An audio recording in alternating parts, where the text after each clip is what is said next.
அழுத்தமும் கொடுத்துட்டு இருக்காங்க பாஜக அப்படிங்கிற ஒரு டாக்கும் இருக்கு. அது உண்மைதானா? தாவேகா என்ன மைண்ட் செட்ல இருக்காங்க சார்? ஏன்னா என்டிஏ ஒரு பக்கம், இந்தியா கூட்டணி ஒரு பக்கம் அலைன்ஸா பில்ட் பண்ணிட்டு இருக்காங்க. டிவிக்கே இப்படியே இருந்தா எந்த கூட்டணி வருவாங்கிற ஒரு கேள்வி. தலைவர் ஆல்ரெடி சொல்லிட்டாரு.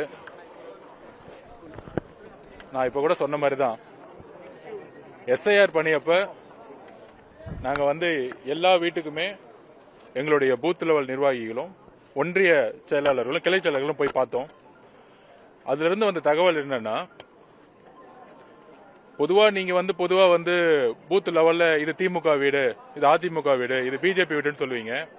ஆனா கள நிலவரம், திமுக வீட்டுக்குள்ளேயும் டிவிக்கே இருக்காங்க, அதிமுக வீட்டுக்குள்ளேயும் டிவிக்கே இருக்காங்க, பிஜேபி வீட்டுக்குள்ளேயும் டிவிக்கே இருக்காங்க, எல்லா கட்சி வீட்லயும் டிவிக்கே இருக்காங்க. மக்கள் எங்களோட இருக்கு. நீங்க உருவாக்க கூட்டணி எல்லாம் எப்படி இருக்குன்னா, உடம்பு இருக்கு, முகம் இல்ல. முகமும் மூளையும் இல்லாத எந்த உடலும் ஜஸ்ட் கோமா மாதிரி தான். இங்க இருக்கக்கூடிய எல்லா கூட்டணியும் மக்களோட இணைந்ததில்லை. நாங்கள் மக்களோட ஒவ்வொரு வீட்லயும் இருக்கிறோம். தேர்தலில் அதுக்கான பதில சொல்லுவோம். இப்ப நாங்க இத்தனை பர்சன்டேஜ் அத்தனை பர்சன்டேஜ், நீங்க இந்த அழுத்தத்துக்கு பயந்தீங்களா, அந்த அழுத்தத்துக்கு பயந்தீங்களா, இந்த கற்பனை கதைகளுக்கு எல்லாம் பதில் சொல்றதுக்கு எங்களுக்கு டைம் இல்ல. எல்லாத்துக்கும் தேர்தலில் நாங்கள் பதில் சொல்லுவோம். மக்களுடைய செல்வாக்கு என்னன்னு தெரியும்.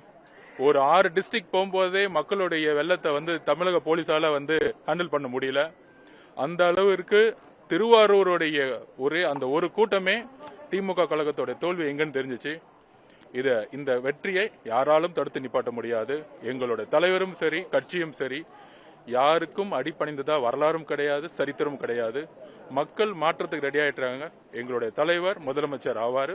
அதுதான் வரலாறா மாறும். நன்றி, வணக்கம். அதுக்கான கமிட்டி போட்டிருக்காரு. எல்லா கமிட்டி ரிப்போர்ட்ஸ் தலைவர்கிட்ட போயிட்ட பிறகு தலைவர் அடுத்த 25 வருஷத்துக்கான ஒரு மேனிபெஸ்டோவை ரிலீஸ் பண்ணுவாரு. இங்க நிறைய பேர் ஒவ்வொரு திடீர்னு பிரஸ் ரிலீஸ் பண்ணி இத்தனை ரூபாய் தரோம், அத்தனை ரூபாய் தரோம், இது ஃப்ரீயா தரோம், இத்தனை வருஷம் கொடுக்காத லேப்டாப்லாம் இப்ப கொடுக்கறேன்னு சொல்றது, இது எல்லாம் தேர்தலுக்கு மக்களுக்கு தெரியும். எங்களுடைய தலைவர் சொல்றது, எந்த வாக்குறுதியை நிறைவேற்ற முடியுமோ அந்த வாக்குறுதியை சொல்லுவாரு, அதை நிறைவேற்றுவாரு. அவருடைய ஒவ்வொரு கையொப்பமும் அடுத்த தலைமுறையை உருவாக்கும். தேங்க்யூ. கூடிய விரைவில் அண்ணனுக்கு வாழ்த்துக்கள்.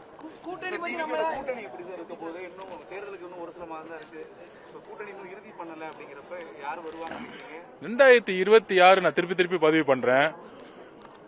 கூட்டணிக்கான அரசியல் கிடையாது. ஒரு மேடம் ஜெயலலிதா அவர்களும் அதுக்கப்புறம் கலைஞர் கருணாநிதி அவர்களும் இறந்த பிறகு 2 கட்சியோடைய தலைமை மீது மக்கள் மிகப்பெரிய வெறுப்பை சம்பாதிச்சிருக்காங்க. நம்பிக்கை இல்ல. நம்பிக்கை இல்லாத தலைவர்கள் ஒரு கூட்டணியை உருவாக்கும் பொழுது அதை சார்ந்த தலைவர்களும் மக்கள்கிட்ட எப்பயுமே நம்பிக்கையை உருவாக்க முடியாது. நீங்க சொல்ற கூட்டணியோடைய நம்பர்ஸ், ஒரு தமிழகத்தினுடைய தேர்தல் வரலாறுங்கிறது எப்படின்னா, ஒரு தலைமையோடைய ஒரு கமாண்டிங் பவர் இருக்கணும். அது யாருக்கும் அடிபணியாத ஒரு தலைவரா இருப்பாங்க. தமிழகத்தினுடைய பெரியார் அவர்கள் கொள்கையும் புரட்சியாளர் அம்பேத்கருடைய கொள்கைகளையும் உள்வாங்கி சமூக நீதிக்கான தலைவரை தான் மக்கள் தேர்ந்தெடுப்பாங்க. அந்த மாதிரி இன்றைக்கு ஆளுங்கட்சியா இருந்தாலும் சரி, எதிர்கட்சியா இருந்தாலும் சரி, தலைமையோடைய மக்களுடைய அந்த ஈர்ப்பை இழந்திருக்காங்க. அதனாலதான் எல்லாரும் நீங்க சொல்ற மாதிரி இந்த கூட்டணி அந்த கூட்டணி அப்படின்னு தமிழக வெற்றி கழகம் ரொம்ப அமைதியா தனக்கான பணியிலையும் தேர்தல் பிரச்சாரத்திலையும் தன்னுடைய மேனிபெஸ்டோ உருவாக்குறதுலையும் இணைப்பு விழாவிலையும் முக்கியத்துவம் பண்ணிட்டு இருக்கோம். கூடிய விரைவில் மிகப்பெரிய லெவலில் கட்சியோட மீட்டிங் இருக்கு. ஸோ எங்களுடைய தேர்தல் பணி பூத் லெவலில் இன்னைக்கு ஃபங்க்ஷன் பண்ணிட்டு இருக்கோம். கூடிய விரைவில் தலைவருடைய பிரச்சாரம் தமிழகம் முழுவதும் எப்படி ஈரோடுல நடந்துச்சோ அதே மாதிரி வரிசையா நடக்க போகுது. ஸோ அதனால இந்த கூட்டணியுடைய நம்பர்ஸ், இவங்க 20% இருக்கு, அதுல இருந்து இவங்க சேர்த்தா 10% அப்படிங்கிற நம்பர்ஸ் எல்லாம் இந்த 26ல நடக்காது. மக்கள் நான் சொன்ன மாதிரி தான், திமுக வீட்டிலையும் டிவிகேவோட ஓட்டு இருக்கு. திமுகவுடைய மாவட்ட செயலாளருடைய வீட்டில் அவங்களுடைய மனைவியும் சரி, அவங்களோட குழந்தைங்களும் சரி டிவிகேக்கு ஓட்டு போட ரெடி ஆயிட்டாங்க. அதே மாதிரி அதிமுகவும் சரி, எல்லா கட்சிகளிலும் சரி, இன்னைக்கு டிவிகேவுடைய பெண்களுடைய ஓட்டு கிட்டத்தட்ட 70-80% மேல போயிட்டே இருக்கு. இளைஞர்களோட ஓட்டு அதிகமாயிட்டே இருக்கு.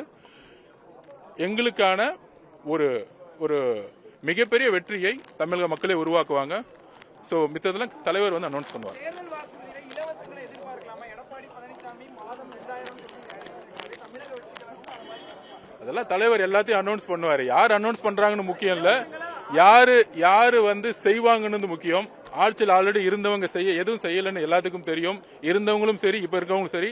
இனிமேட்டு நம்ம சொல்றத, எங்களுடைய தலைவர் சொல்றதை செய்வாருங்கிற நம்பிக்கை மக்களுக்கு இருக்கு. அது கண்டிப்பா உறுதியா செய்வார். தேங்க்யூ. இல்ல, நாங்க அதுக்காக ஃபைட் பண்ணிட்டே இருக்கோம். அதுல யாரு வந்து குற்றவாளிங்கிறது எங்களுக்கு தெரியும். அதுக்கான எல்லா சாட்சிகளையும் கொடுத்து அதை நாங்க வந்து கண்டிப்பா வந்து குற்றவாளிகளை வந்து கண்டிப்பா நீதிமன்றத்தில் நாங்க வந்து ஒரு அந்த வழக்குல அவங்களுக்கு வந்து குற்றவாளின்னு நிரூபிக்கப்படுறதுக்கு எங்களோட போராட்டம் இருக்கும். ஜனநாயகன் படத்தோட அழுத்தம் வந்து யார் கொடுக்குறான்னு நினைக்கிறீங்க? பாஜக அரசு கொடுக்குதுன்னு சொல்லிட்டு பொதுமக்கள் பார்க்கலாம். அதாவது ஒன்னே ஒன்னு நான் பதிவு பண்ணிக்கிறேன். சீக்கிரமா சில பேர் எக்ஸ்போஸ் ஆயிடுவாங்க. திமுக வந்து பாஜகவோட மிகப்பெரிய எதிரின்னு சொல்லுவாங்க. ஆனா திமுகவுடைய துணை முதலமைச்சர் கூடிய உதயநிதி அவர்களுடைய கம்பெனி, அதாவது தன்னுடைய மகன், அவர் சின்ன பையன் தான், இன்பநிதி, அது தெரியும். ஆனா அவருடைய படம் வந்து கரெக்டா பொங்கல் அன்னைக்கு ரிலீஸ் ஆகும். அது நடிச்சவங்க எல்லாம் பொங்கல் விழா போய் டெல்லியில கொண்டாடுவாங்க. ஆனா எங்க தலைவரோட படம் மட்டும் ரிலீஸ் ஆகாது. அப்ப அதுக்கு பின்னாடி யாரு இருக்கா நீங்களே பாத்துக்கோங்க.